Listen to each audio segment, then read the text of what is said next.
Good morning, everybody. Welcome back. Good morning. Welcome. Good morning. Chicago, the Morning. number one seed. Go Chicago Bears. Yeah, we Oh, play them. wow. We play them this week. That'll be a good game, Packers Bears. Yeah, it is. Yeah, I think they play twice in the next 3 weeks. And I got a total of 14 inches of snow at my house Oh, Wow. my gosh. this weekend. We have about 6 here, so I don't feel so bad. And it's snowing this morning too. Yeah, I got my share worth. Yeah, you did. Is it cold there? It's like really cold there. It's kind of You know sub-zero. what? It's like It's cold, but there's no wind sometimes, and it feels like it's 60 degrees outside.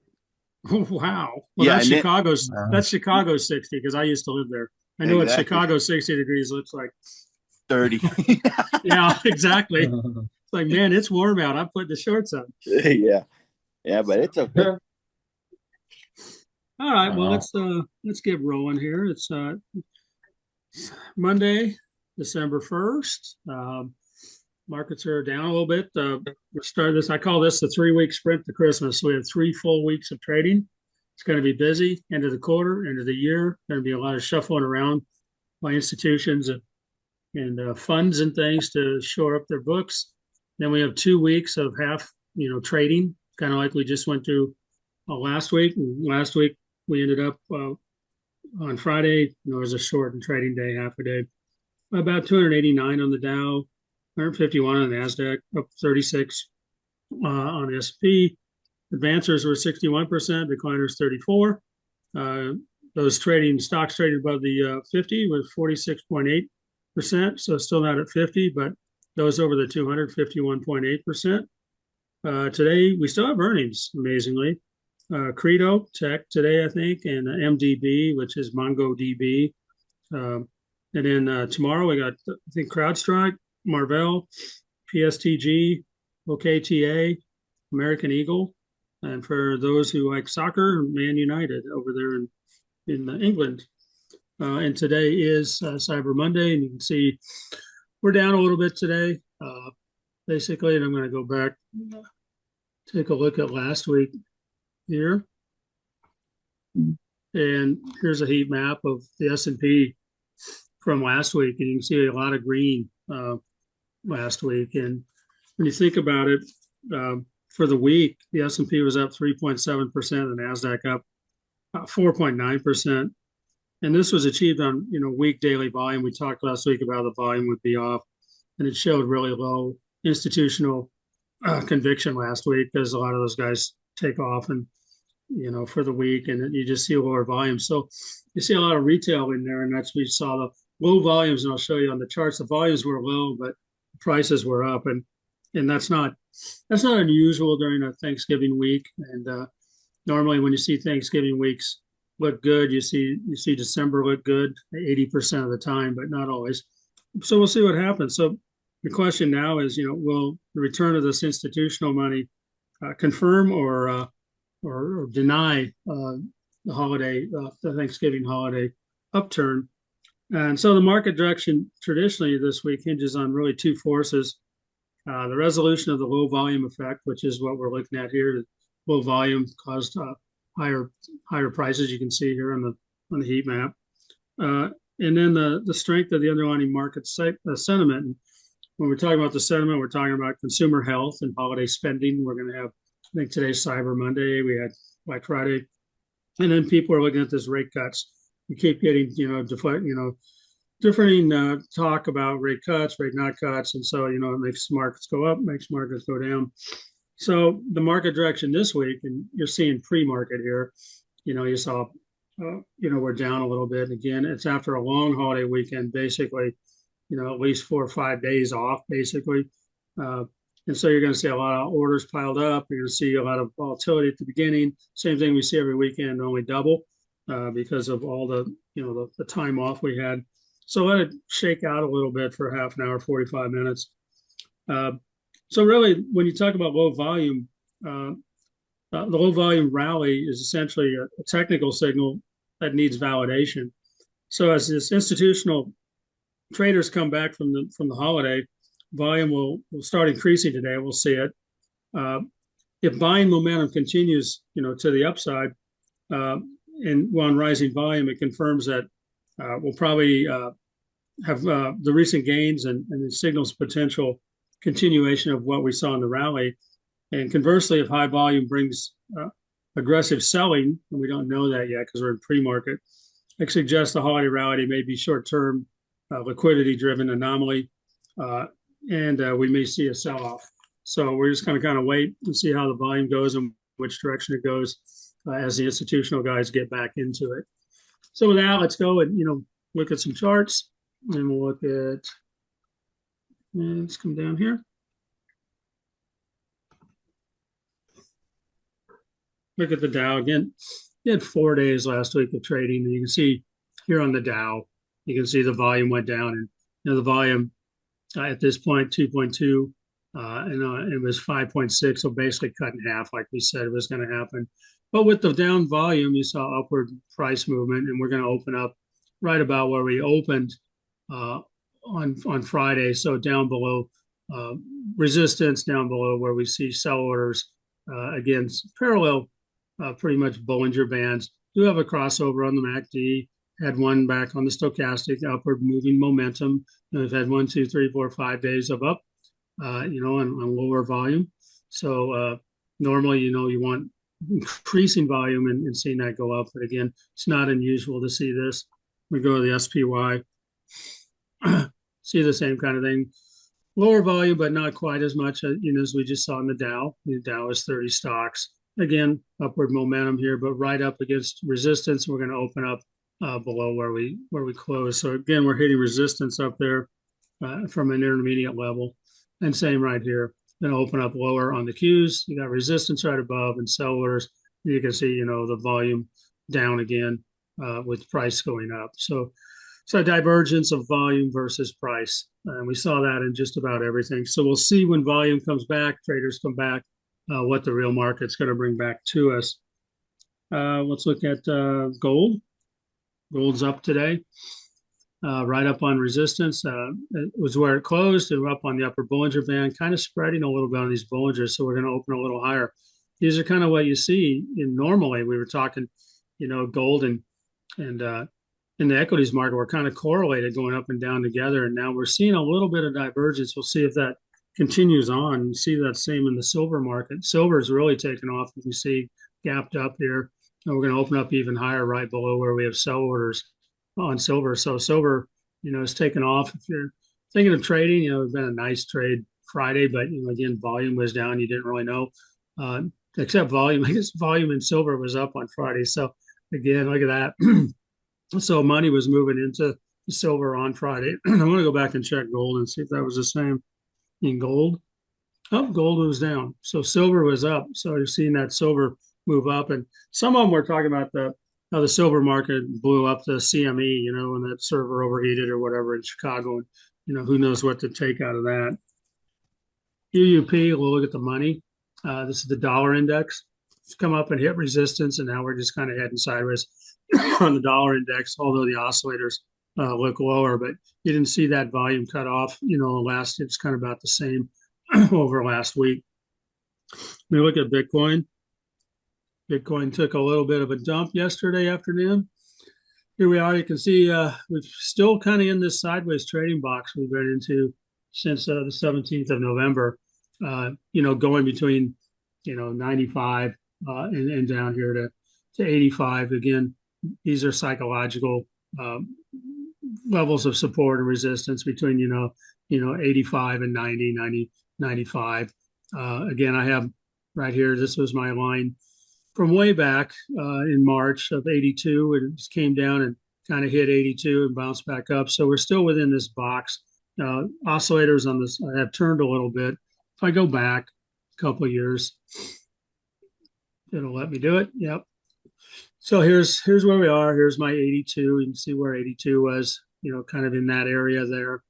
And then the next level I see is around 73. And you can go back and just draw a line and see where we had, resistance at 73. And then we had support at 73. And then the next level down, you could say in somewhere in between there, but right now I'm looking at maybe 56. If it went down there, you're going to see a little bit of support on 56. But we got a long way to go, and a lot of support to break through before we get down to that level. But again, we're still playing right in this box. Um, and we'll see if we get down below, the 80 level, but we haven't been at that point yet. We'll see what happens with Bitcoin. You move this over a little bit. Let's look at Ethereum.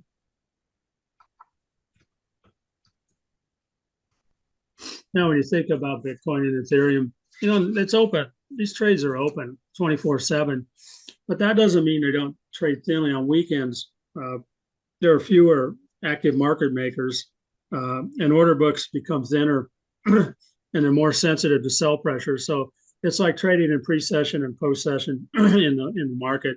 You have less really volume in there and less market makers. So when you have that, you have big bids and spreads between the bid and the ask. The other thing you have is leverage. You've got to remember that not only is the equities markets highly leveraged, the crypto markets are highly leveraged. And so when you start seeing pressure come down, especially you saw a lot of longs get sold out over Sunday because of leverage, and then it starts capitulating on itself and just keeps crashing down. So we see that a lot. So it kind of looks like a liquidity flush triggered by excessive leverage and thin trading conditions. And we'll see if it can bounce back this week or not. But you can see the same thing on Ethereum. We tried to get above that 9. Now we're seeing a crossover on stochastic. So again, crypto is very volatile. MicroStrategy has been kind of sideways down here. You can see our intermediate support level moved up a little bit, and we're going to open up just a little bit below that. We tried to get past the 9 and couldn't do it.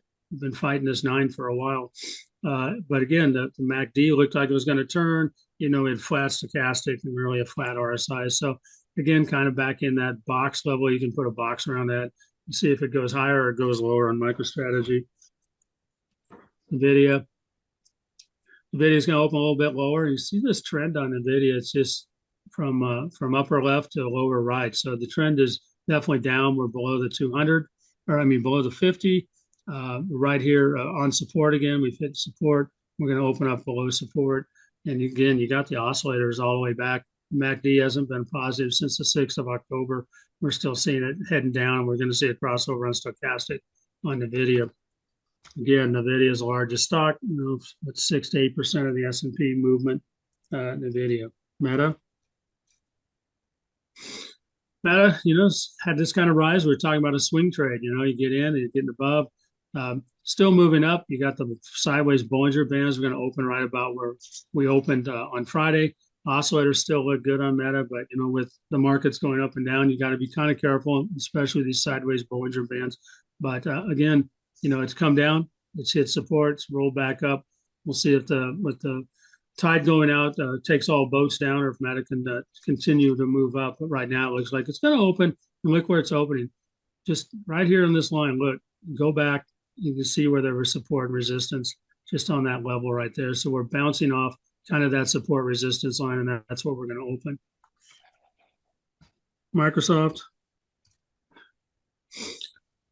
Microsoft again came down, bounced off that 200, which is what we wanted to see. Looked like a crossover on the MACD. Hasn't happened yet, but we're going to open right about where we opened on Friday with low volume, right about above the 9 again, and we're starting to see these Bollinger Bands flatten out on these Mag 7s. Google, of course, Google's been on a pretty good run. It's come up and hit resistance the last 4 days, and so we're going to open right under resistance. You can see again, look at the volume that you see here, down for 4 days. And again, volume will pick back up today. We'll see how that affects it, either negative or positive. Apple's just been really kind of in this box. You see the box right on resistance. We just keep hitting it, boom, boom, boom, all the way across. Here's your 4 days of, we can decrease volume. And again, we're going to start seeing this in 3 weeks when we get into the Christmas weekend, we get into the New Year's weekend. You'll have some switching around.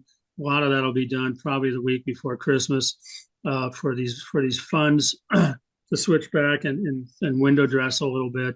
and then take off for the holidays. So again, we'll be looking for that lower uh, volume. But with this lower volume, we had retail was still out there and buying in, and bringing it up a little bit. Amazon. Amazon came down, got below the 50, popped back up above the 50 and the 9. They got resistance right above it. And again, we're going to open up kind of flattish on Amazon. Haven't got a crossover on the MACD on Amazon yet. And then Palantir, right above the 9. Okay, we've come back, still above the 50, underneath or above the 200, underneath the 50, which is right where resistance is right now on Palantir. No crossover in the MACD. Looks like we're having a little bit of a roll around stochastic on Palantir, and we don't have a 50 yet on momentum. So it looks like kind of a sideways pattern moving in on Palantir. Going to look at some of the watch list we had. Of course, Berkshire B. This is where we got in on the investment, still in, kind of popped up. This is where we got out on our swing trade. You could actually have popped into another swing trade last week on Tuesday when we got this candle above the 9, kind of went up. You can see right now that's where we're going to open right about where we've been wicking up to. And again, be a nice swing trade on that if you caught into that. Berkshire is just one you can swing in and out of and you can invest into. So again, that's what we've had. Berkshire's done pretty well. It's got that cash sitting on the sideline. Looks like a safe place, just park your money during volatility. VFC we put on watch list. And again, you got to be careful because, the market is different today than it was last week. We got these lower volumes causing the price to go up. I'm looking at this and VFC is right outside the Bollinger Band. I don't like buying out there. So now you're going to open up inside the Bollinger Band. If you decide and your trading plan says, I want to trade on this week, you might want to wait and see if you get a little wick down. You might get a better price if you think that the market's going to bounce and keep moving up, as 80% of the time it does this week. We'll see what happens, but you might get a pretty good price on VFC. Right now, we're going to open below where it closed on Friday. MCO is another one. Had nice movement, came down, got above the 200, got above the 50, had nice nice momentum up. Again, volume wasn't too bad on this one. It was kind of, had this big red candle volume day, and then it kind of eased off a little bit. But you have your oscillators in place, and it's going to open up right here. So you are inside the Bollinger Band. And again, we'll watch these and see how they go. CG, another one, above the 200. We played along this 200 for a long time. So, you're back into, you can swing trade or you're an investable kind of situation on Carlyle Group. Oscillators all look good again. Doesn't look too bad on the open. We're going to be a little bit lower than we were, right below the Bollinger Band. So some opportunities today, depending on which way the market starts to move. Might get a bargain on some of these. BMNR is a play. Tom Lee's company, mostly Ethereum based, and started this bounce. It got above, it came down to 200, kind of came back up. The oscillator crossed over, but now, with what we're seeing with Bitcoin, it's going to open up right on the 9. So just be careful that maybe we're not quite past that 50 yet, or the 200 yet, and we might get back down below that today. So I'd be careful on that one when entering a position. And the other one we had on there was FANG. This is an energy stock. Of course, energy's up today. So we're going to open up a little bit higher right on the Bollinger Band. So you should see a lot of the energy plays just initially kind of take off out of the gate just because of, I think Saudi Arabia is going to hold their production at a certain level. That's what I heard. A couple others that weren't on the list, I'll just put them on. TSN, kind of like this because it got above the 200. I wouldn't trade it unless it's inside the Bollinger. So Tyson's Foods, again, we'll look at the volume. You got to take that into account. The volume was low. NASDAQ, NDAQ, nice run. But again, we take the question over there. right with lower volume. You can see it's running up the Bollinger Band again. I don't like to trade out or buy outside the Bollinger Band. You get it back in, you might be able to run that up a little bit. Again, PKG, Packaging Group, got above the 200. Again, we got above it here, but here we have 3 days up on lowering volume. But watch out, you got the 50 right there, and 50 can be a pretty good level of resistance as we've seen. And then EPAM. These aren't. These are just where'd it go? These are just extras that I was seeing overnight. EPAM. These are kind of nice. These like slow runners up. As long as your Bollinger Bands are moving up and your oscillators are moving up. But again, we had a lower volume here. But your 9 is your support. You got some sell orders right above. It's kind of a slower one. Under the 200, we're seeing some of these consumer kind of products, Constellation Brands, which is liquor and alcohol, got above the 50. It took a while. It got above the 50. It may give you some bump. The oscillators look good. And here I look at this, and the volume really didn't go down. It's about normal. So I kind of look at that and say, okay, in this week it did get above the 50 with normal volume. Again, you had sell orders right above, but if we can get past that, you might have some more run up on STZ. Again, it's under the 200, so be careful. OKE is another energy kind of company. We've had this on the list before and wrote it up and got out of this area. Now it's rolling up again. It's going to open up or it closed right at where resistance was, but the oscillators look good. You got some room to run if you can get past it again. That's OKE under the 200. No YB. Lydell got above the 50. You kind of like it when, just like the 200, you can get above that level, bounce back down and keep rolling. Again, we had this day of lower volume. Well, we only had a half a day. For the 3 days before that, we actually saw increasing volume on Lydell. So that's a good sign for that technically. TXM, Texas Instruments, again, the lower volume on Friday, half a day, but really you didn't lose much again. So I kind of like that, but watch out for the 50 because it's going to be a little bit of a resistance level. And then EQR, real estate. I want to see this get past the 50. It's been 3 days bouncing on it. Hasn't done it yet. If it gets past that, you might have some more room to run. But again, it's outside the Bollinger Band, which is rising. If you could get it inside the Bollinger Band a little lower, you might get a better price on it. And then watch out for resistance here at the intermediate or where the sell orders are. A couple others that you might want to look at under the 200. Costco, again, on lower volume on the 4 days. But Costco got above the 9. Okay, going to have some resistance at the 50. BX, Blackstone Group, had a nice little run right up to the Bollinger Band. Of course, they're kind of parallel now. Oscillators look good, but the volume was a little lower. So some of these I'd be a little bit careful and see what happens when volume picks up, see which way the direction goes. Boeing, the A310, I guess had some issues from Airbus. 6,000 are going to have to be looked at from what I saw. So maybe that'll give another bump to Boeing. But Friday we saw Boeing close on low volume above its 9 with increasing oscillators. So again, here's your 20. There'll be a little bit of resistance. You got a resistance level there. Next followed by the 200. Apartment REIT, okay, got above the 50, was able to hold it. It's following up the Bollinger Band. Again, nice oscillators here.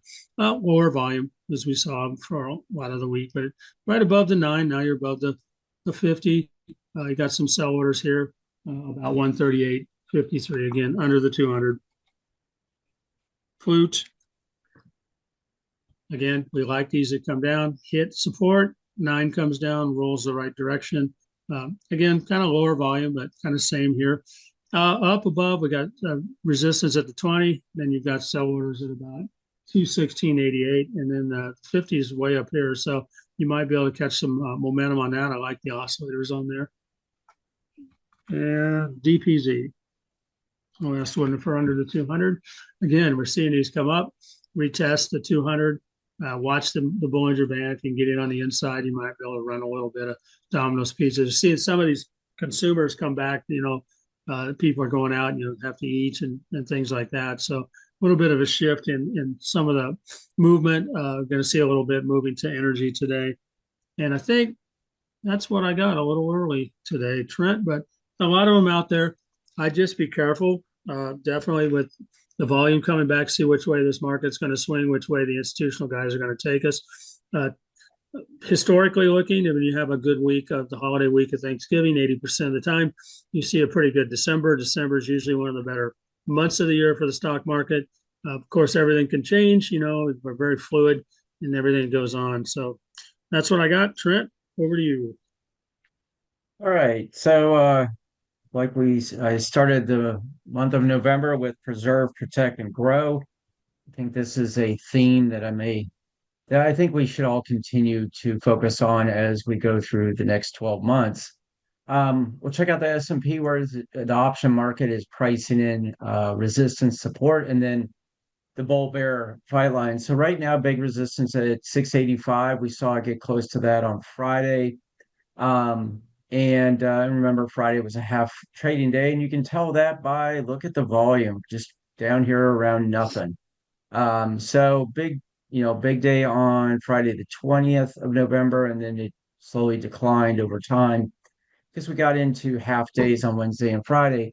The bull bear fight line is at 679. This is where if SPY or the stock gets below the bull bear fight lines, also referred to as the gamma flip line, they change market makers. These are the people you buy and sell with. They make a market for the stocks you buy and sell, and institutions as well. This is how they hedge. So right now we look to open up at we closed at 683.39 on Friday, and today we look to open up at 678.93, which is just below that bull bear fight line at 679. So now volatility should be in, you should anticipate volatility will expand, it'll grow. And so what the market makers are doing, just as a review for those who are new, they then start instead of if the SPY were to go up it was above the bull bear fight line and the stock went up, they would sell into its rising up to suppress volatility, to stay neutral. Now that the SPY looks to open below 679, they will now go with the momentum of the underlying stock. So in this case, if it opens up below 679, stays there, you should anticipate they will start selling into this downward trend to hedge their book of business, and that will then expand volatility, and that's where you get these big movements like here back on November 20th, back here on October 10th. You get below this bull bear fight line and volatility then goes up. These guys start selling into the downward trend, and that accelerates selling. That's where you get these big candlesticks. Now, it also works on the upside, which is great when it does work on the upside. And you get if the stock goes up, they buy into it. So they're accelerating that volatility up and pushing that stock higher. And as we could see here, now understand this bull bear fight line adjusts throughout the day. And so we got to a point where all of a sudden volatility got above 679 and it started to suppress, go down, and the movement in the underlying asset doesn't move as big as it did the prior number of days.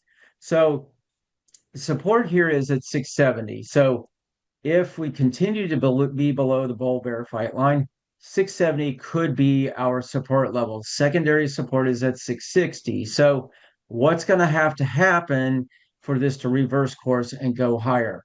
That is the question. DIA, which is the Dow Jones Industrial ETF, where got resistance at this is weird, but you have support at 677, which became resistance, and then you have a secondary level of calls, which is your typical resistance level, is now support at 675. This one's really screwed up in my head. I'm like trying to figure out why this is what it is. Your bull bear fight line is at 465, and then your secondary level of support. This is where there was buying puts is at 463. So it looks to open at 475. So we're gonna right here at support. We'll see if it holds. If it does, there's good chance there's positive motion because we're in the bull side of the bull bear fight line. This could push the stock, possibly float it higher towards 684. Wait and see game. The Qs is the NASDAQ 100 ETF. Resistance is at 620. We got near there on Friday, closed out at 619.25. We look to open at 613.79 today, which is down around this area. we're still in a bull side of bull bear fight line at the bull bear fight line being at 608, and then we got another level of pricing on the sort of the resistance or support level or resistance level at 610. So I'm looking at, if this comes down to 608, this is when in below 608, you're going to get some support at 605, but your next level support is at 585. So there's a lot of confusion in a way. This is a neutral zone we're sort of entering. And this is where I'd just be cautious. Excuse me, I'd be patient before I acted. I wouldn't get like emotional about it all. I just let this play out. This is just interesting where market makers are placing their hedges. And then there's IWM. This is the Russell 2000. This is the small mid cap index. And that's where you're in the positive zone. We had a move up from Friday the 21st through last week.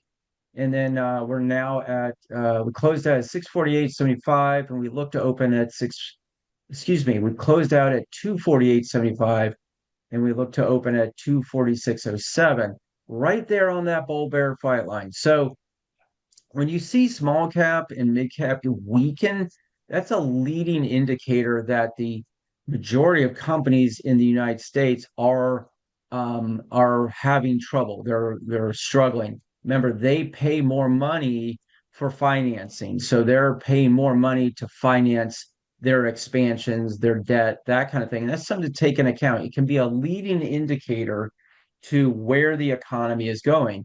You in the United States, you want the small and mid cap guy to be growing. You want them expanding. And because they're the majority of companies in the United States versus the mega caps. So when you see a weakening in small and mid cap companies, that should be a warning sign from a bigger macroeconomic point of view.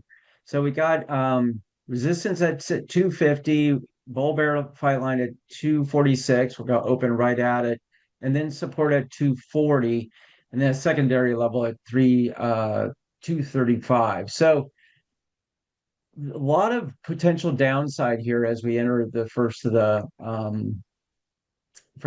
the December month. Now this is gold. This is gold futures, and you're seeing gold futures are up today. They trade for 24/7, or not 24/5, so 5 days a week, 24 hours a day.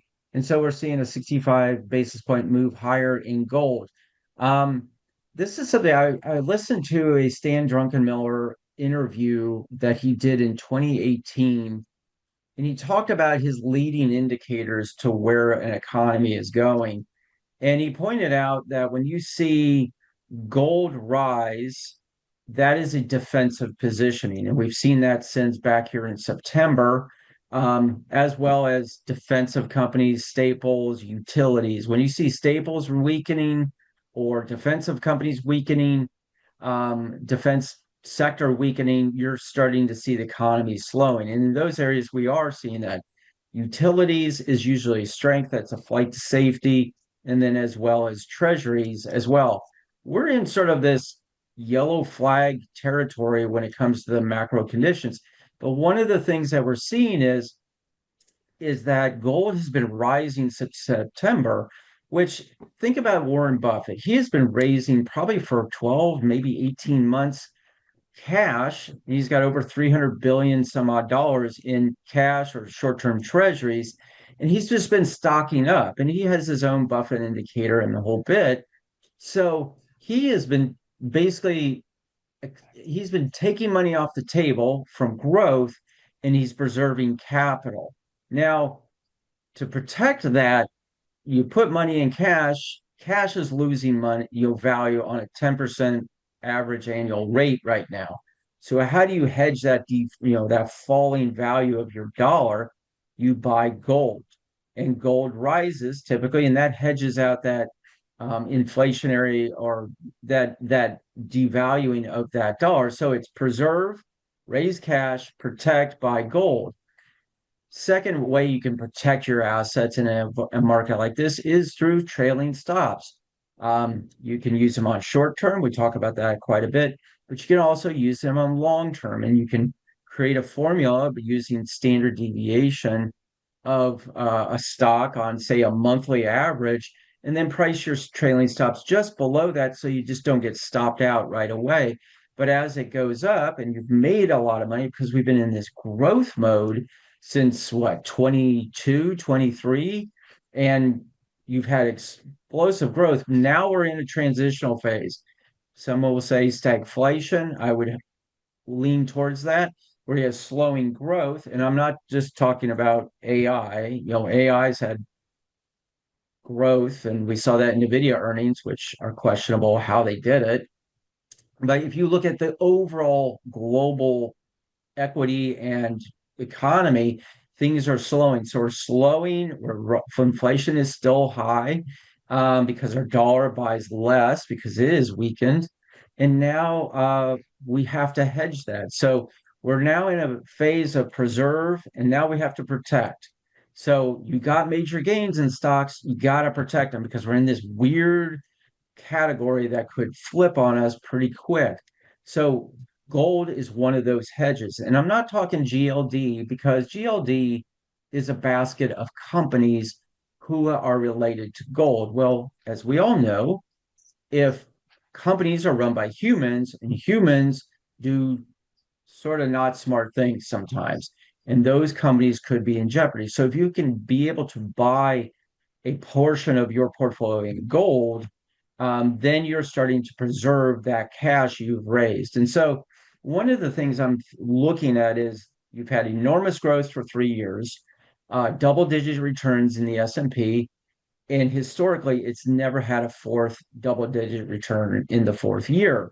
So we should anticipate next year, as we get there into next year, that stocks are not going to perform as well. So we preserve by raising cash. Maybe we take the capital that we implemented, say if you bought Iran in the $7 range and you put $10,000 into it, it's now into the 40s from last I checked. You've made a lot of money. Maybe you take your capital that you invested, pull it off, put it in cash. Now you want to protect, and that protect can be hedge from inflation. So you buy maybe a gold asset or a silver asset. And then on that, at the Iran, in this case, you still have exposure to Iran, those gains, you put in a trailing stop. So you protect. What you're trying to get to is where we were in 22. And that is the switching from the preserve protect mode to the growth mode.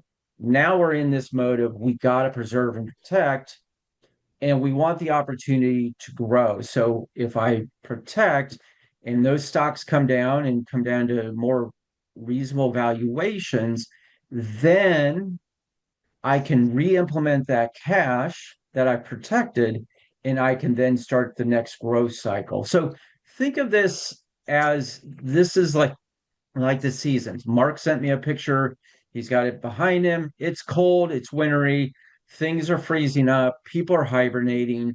That's where we are in this market right now. You look at what's happening in Japan. Last night, Japan's 2-year bond yield jumped 5.37%. Today, the 10-year Japanese bond jumped 3.83%.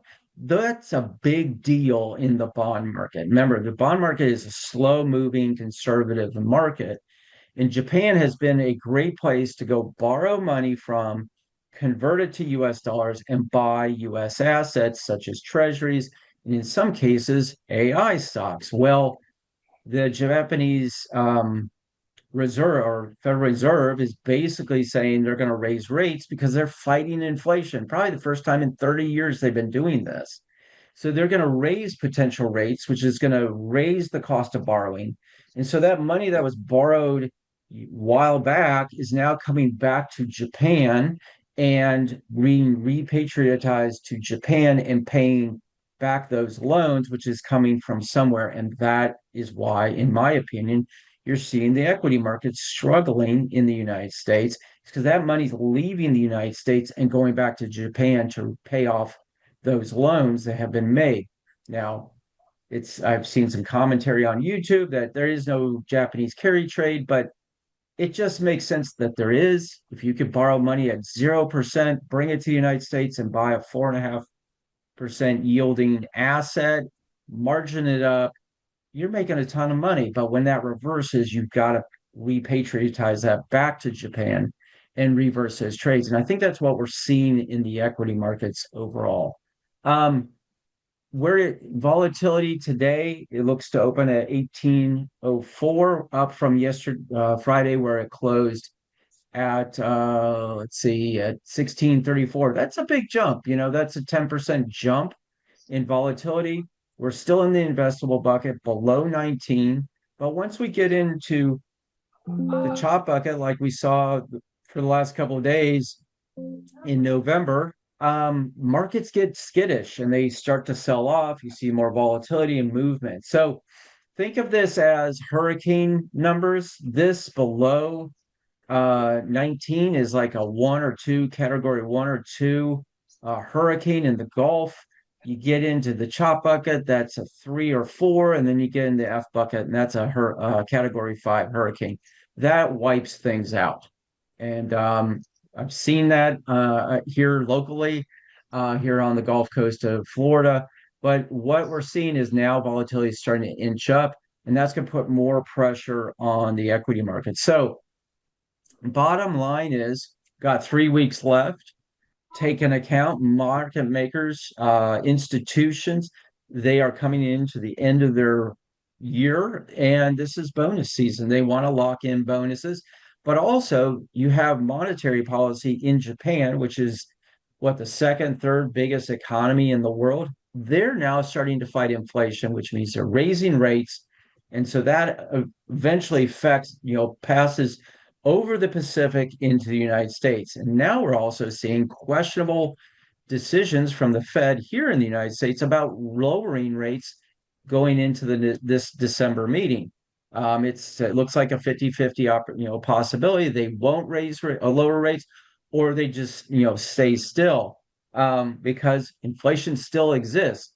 I experienced this Friday as I'm talking to my health insurance agent, and she tells me my health insurance will go from $800 a month to $2,590 a month.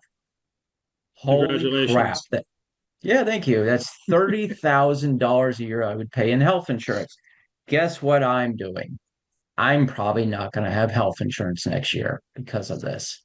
So I have to figure out another way. And that is true inflation. That doesn't show up in your CPI numbers. How can That that doesn't show be, up. Trent? Huh? There is inflation's going down. How can that be? Yeah, well, because yeah. Well, anyways, my point is we're in this yellow flag category. We're in a situation where you need to think about preserving and protecting. You've been through a growth phase, you've reaped the rewards. Now honor the preserve and protect phase as you did with the growth phase over the last 3 years. That's my spiel. You There know the you go. spiel. Let's open up for questions, comments, charts, and all that fun stuff. Esther brought up Disney. Yeah, Trent. Which I've been watching on Disney here. So Disney's come across, got below the 200. It was really kind of fighting it for a while. Came back down. Now we're trying to get back over the nine.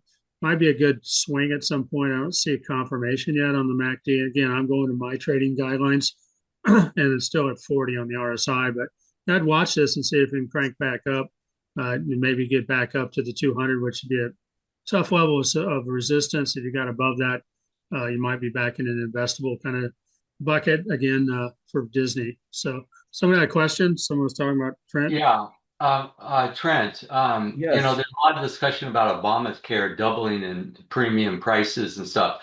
Is that what you're experiencing? Yeah. So what happened is they didn't renew the subsidy thing. And so and this is also that's not as much of my problem, is that I make over $85,000 a year collectively, all my wife and I's income. 85,000 is the cutoff for any subsidies. So you then go to the market. And because they're not renewing any of these Obama subsidy things, the prices on healthcare insurance companies are raising rates. Um, so yeah, basically that's what's happening. Now they got till the 11th because healthcare renewals have to be done by, if you're going to have health insurance renew. Um, I'm fortunate enough to be in a position where I can drop it and then I'm going to subsidize it through supplemental insurance. So for instance, I have a line of cancer in my family, my grandmother, my dad's side, my sister, and so on. So I'll get a cancer policy to help insure that. Accidental. So if I fall down and break something, I can help subsidize that. But yeah, when I got that, it was funny. The insurance agent says, first thing out of her mouth is, I have no good news for you. And I'm like, oh, okay. She laid this on me. She goes, go shop around, go look around. But the cheapest I have found is it'll cost my wife and I $1,900 a month.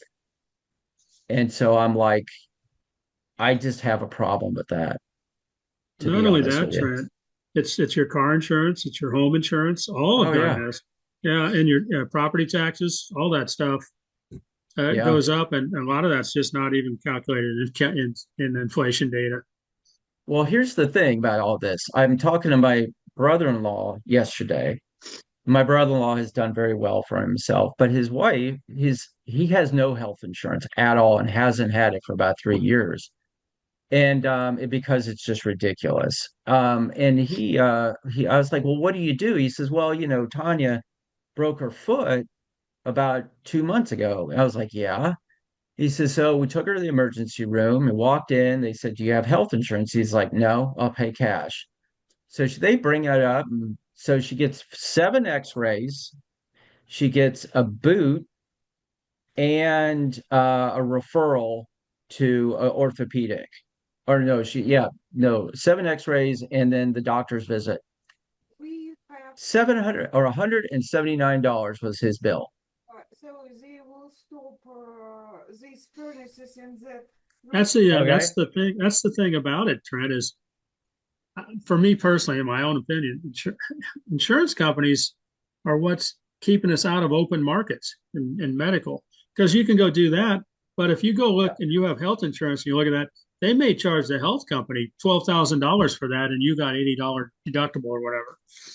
Yeah. So he then goes to they have a specialist doctor because he's had some issues and they pay a flat monthly fee for that. He refers him to the orthopedic. Orthopedic says you should have surgery. And he's like, what's that going to do? Just relieve the pain? And he's like, yeah. She goes, I'm not in pain. Okay, well, you should get a CAT scan. And so they did the CAT scan. Um, they didn't do surgery. Uh, then went back got that done, went back to orthopedic and said, wear the boot for the next month.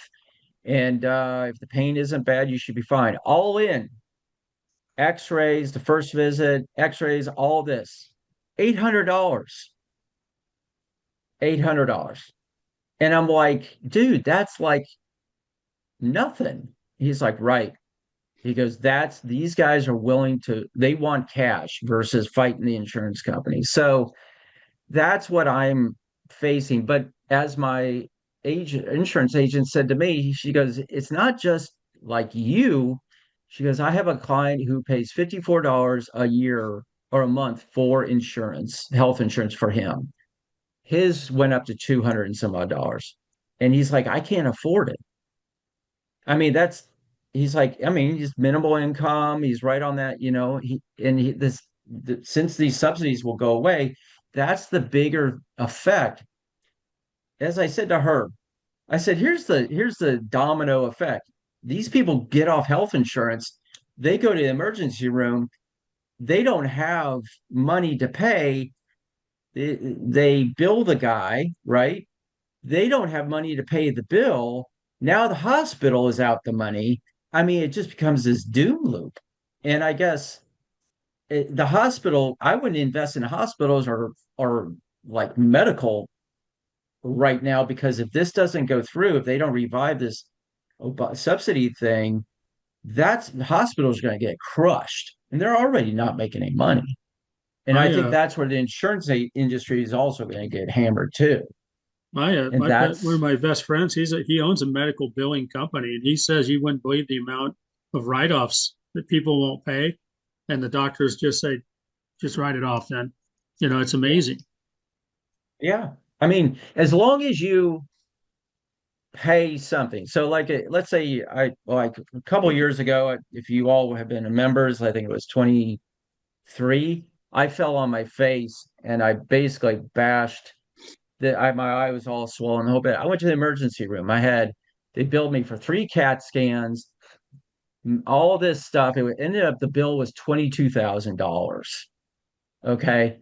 And I had insurance at the time, or still have insurance now until January, but I had insurance and I got the itemized bill. I'm like, 22 grand?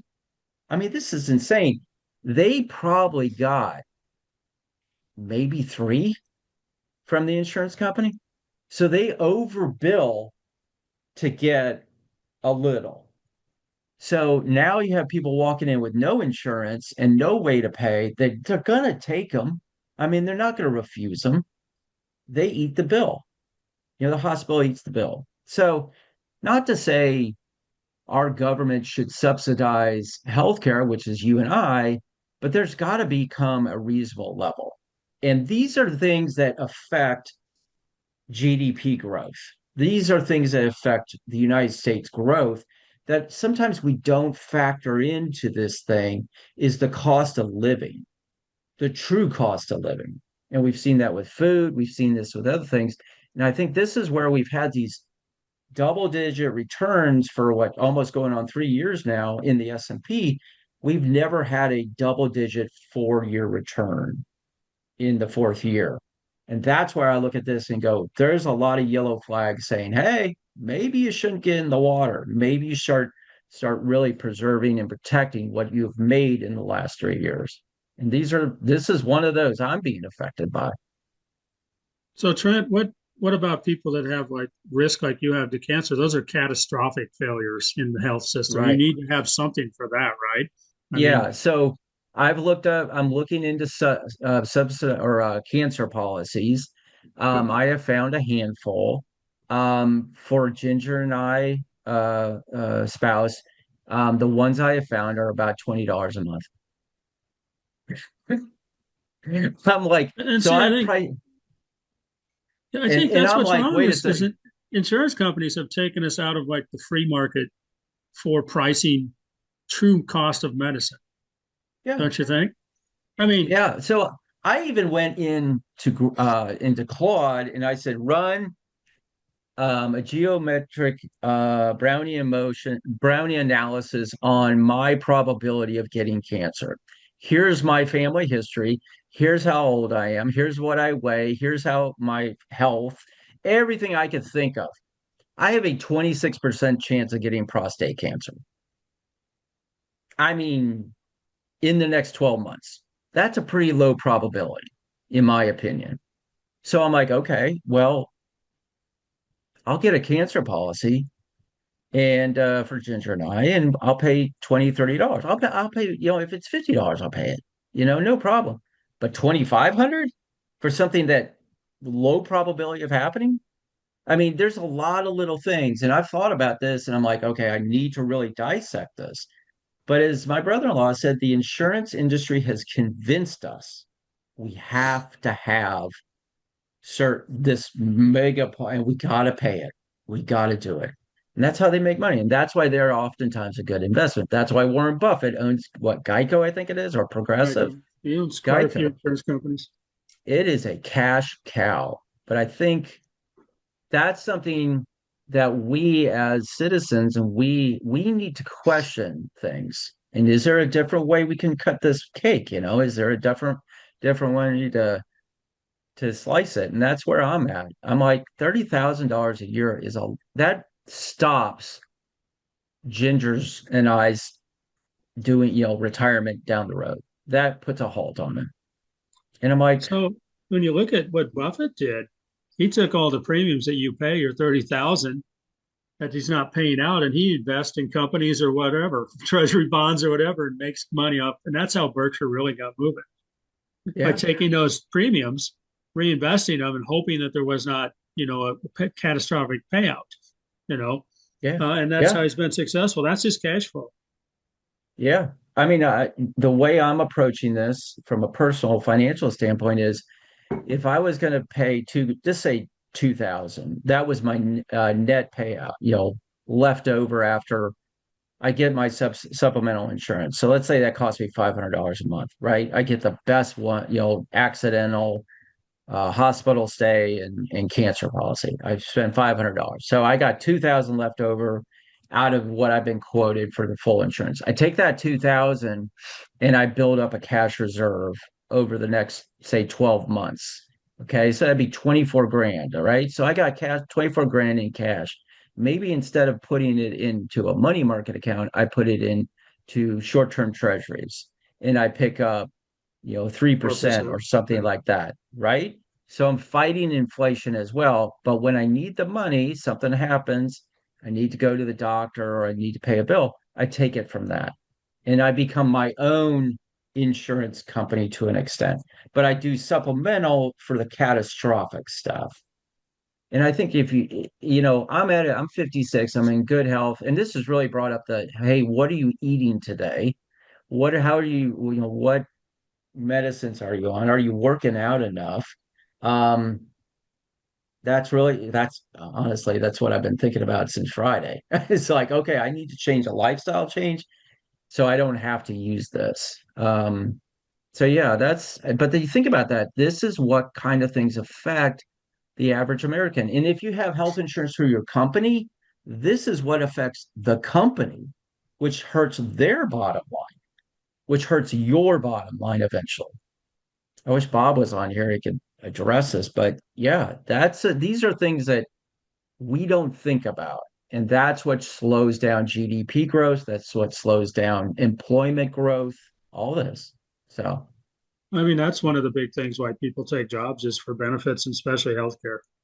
You yeah. know, I mean, Starbucks was a prime example of a company who had great benefits at one time. But I couldn't imagine what that looks like now to them. They probably are, I mean, now they're striking because Starbucks has a union, which is crazy. But yeah. So I don't know. A lot of these things I think about is just throwing up some yellow flags. I mean, we've had just enormous growth in AI, but these other industries we haven't seen the growth as much. So no, I agree. And we've talked about it all year. It's been seven stocks that have really moved the market, since I think today is like the third anniversary of Grok or Chat GTP. I think I read that somewhere. oh So, wow. Yeah. yeah, or somewhere in Yeah. there. It might be, it might not be. I thought I saw it. And I get up pretty early, so some of the stuff I read Yeah. maybe is hallucinations. I don't know. Yeah. Um, Hey, Steve pointed out what about it looks like HSA, you have to yeah. have health insurance to get a HSA. That's how it's been explained to me. So that would be Right, off the right, table for right. me. You have to have the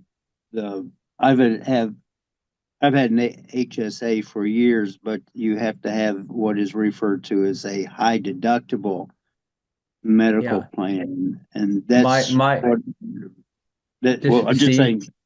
yeah, Go ahead. my plan that they quoted me has a Yeah. $20,000 deductible. Wow. 10,000 per person. So Ginger and I, 10,000 each. Wow. That's And still and, costing. It's and so like this is no that's win. that's through like a private insurance. That's Florida Blue Cross Blue Shield. So really, that's $50,000 of the health insurance because you've Oh, got 30,000 of premiums plus 10,000 each in deductibles. Yeah. So your total cost could be 50 a year, right? Yeah. Yeah. Yeah. Just yeah. you think about it, and that was the average household income, I think, is between 60 and 70,000. My brother-in-law, he's got three kids. Probably will have a fourth. He's not in the greatest of health. He's got it, and I'm like, what are you paying? And it's astronomical. And I'm like, Is that's he also is he also doing the private, if you would, Florida's Blue Cross Blue Shield type of no, thing? Is he with a company?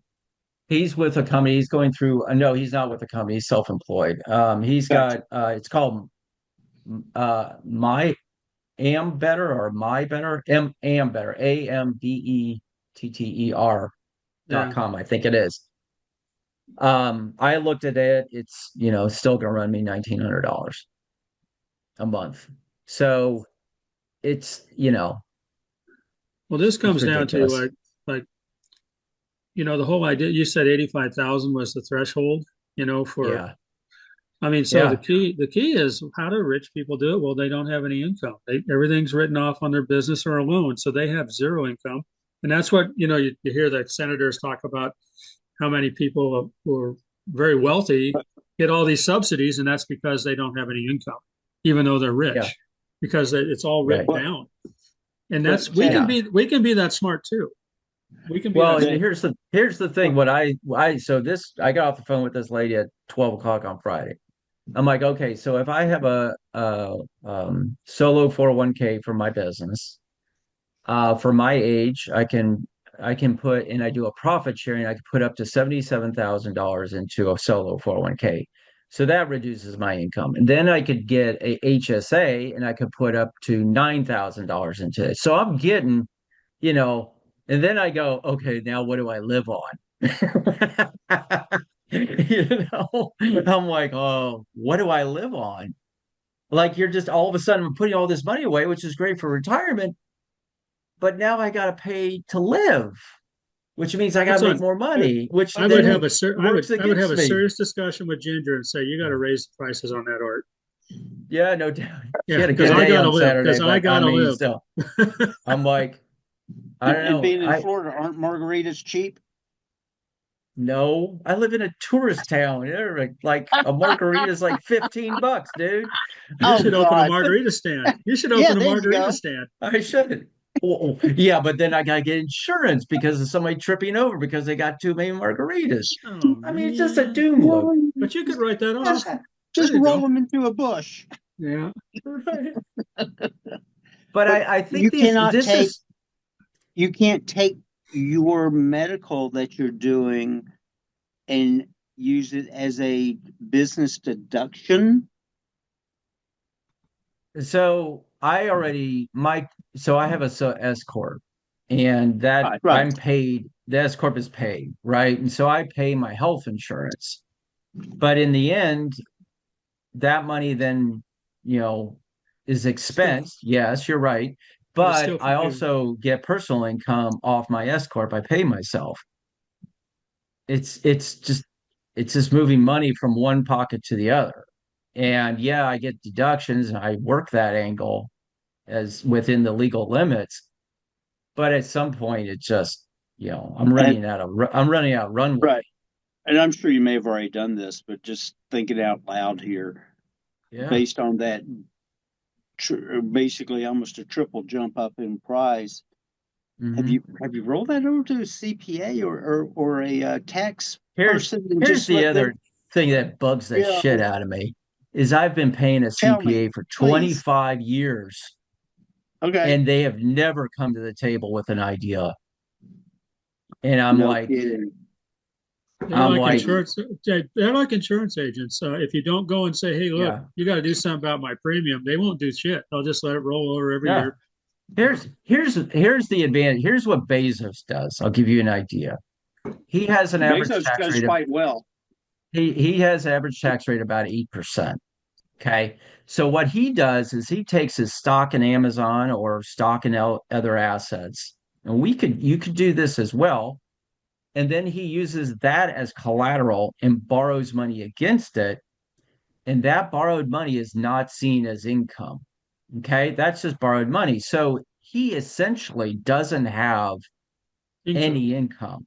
So They if I have $1 million, let's hypothetically say, and I can borrow against that $1 million and it generates, say, 4%, right? And I can borrow against that, and my rate, hypothetically, let's say, is, I don't know, 5 or 6%. I can then use that money as my living expenses. The yield on the bond would pay for the loan, part of it, and then my taxable income would drop to very low areas, and that's how rich people do it.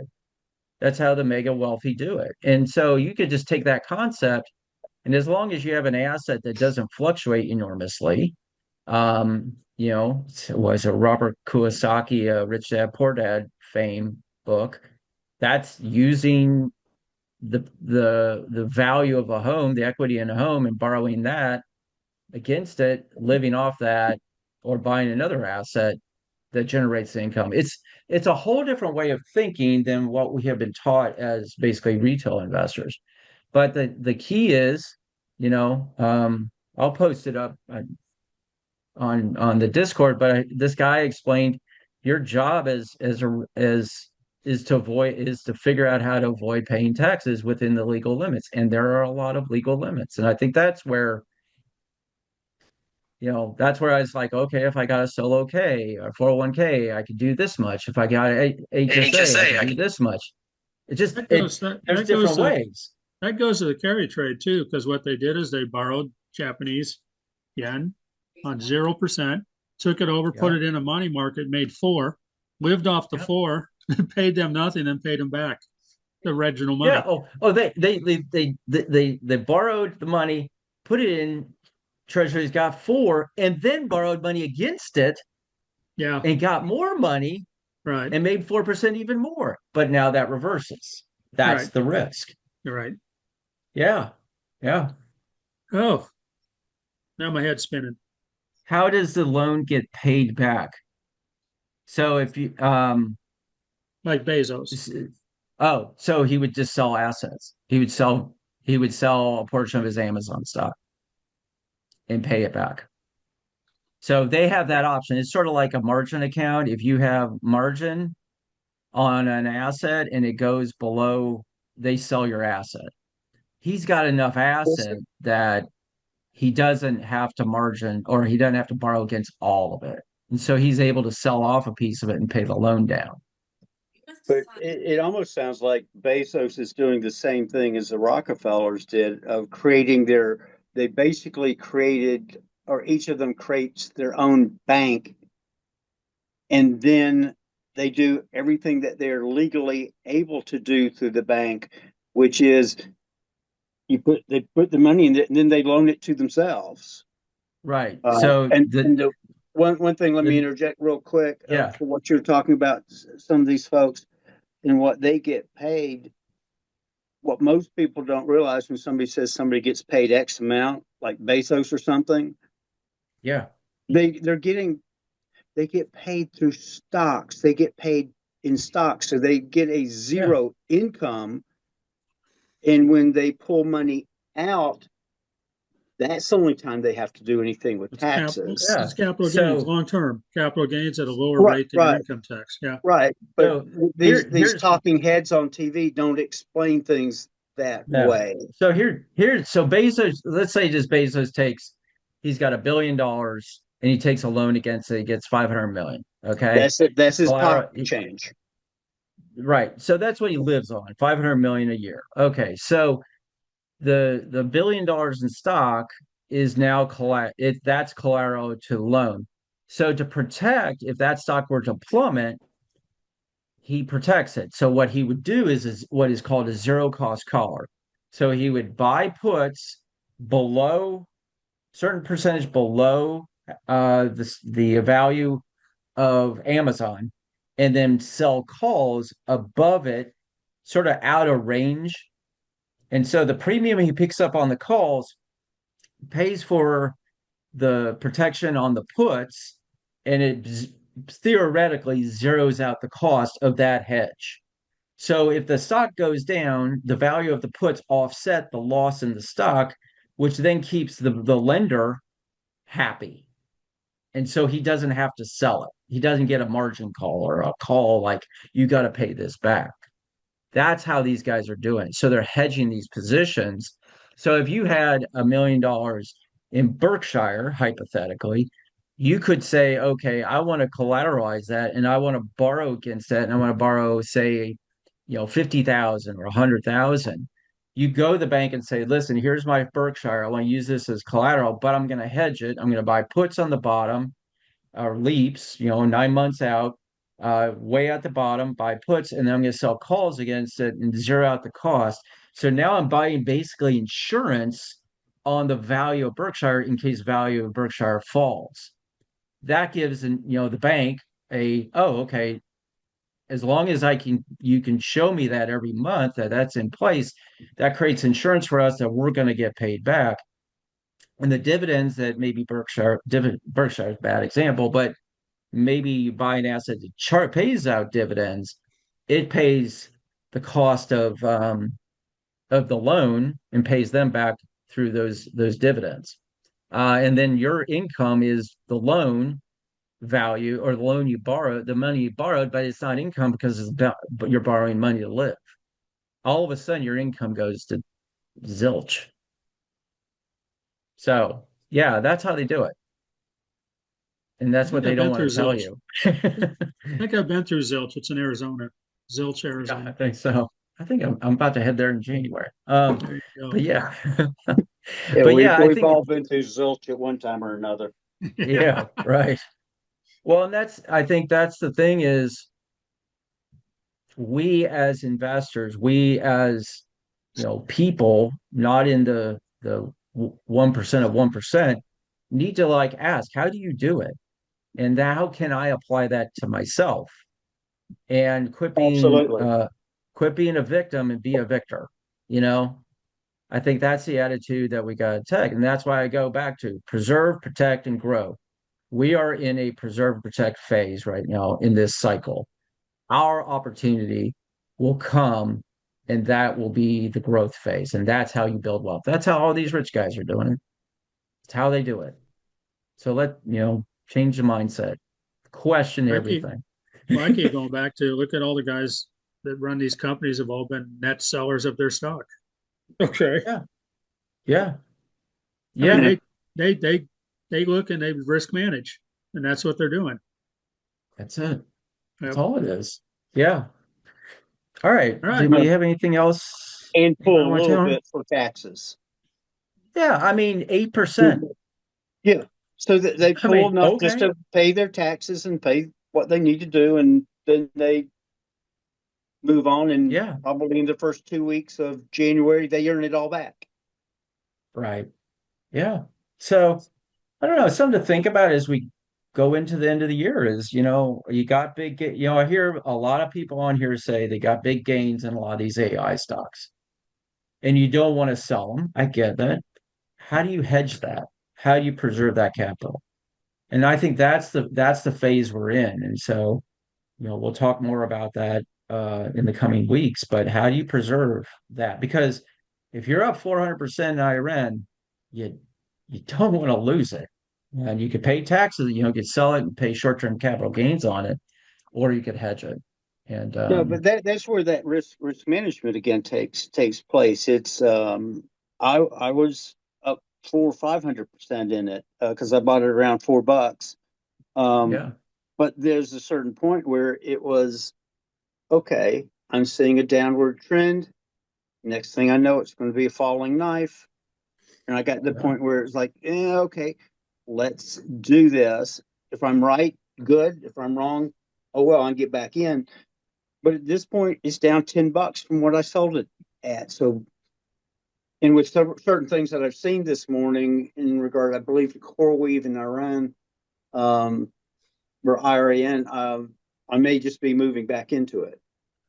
Well, I think that's why we try to teach not only fundamentals but technical analysis. I mean, I was in IBIT, which was the BlackRock uh, Bitcoin ETF when it started, and I got out. I told you I got out when it hit the 200 on coming back down, and it's still below it.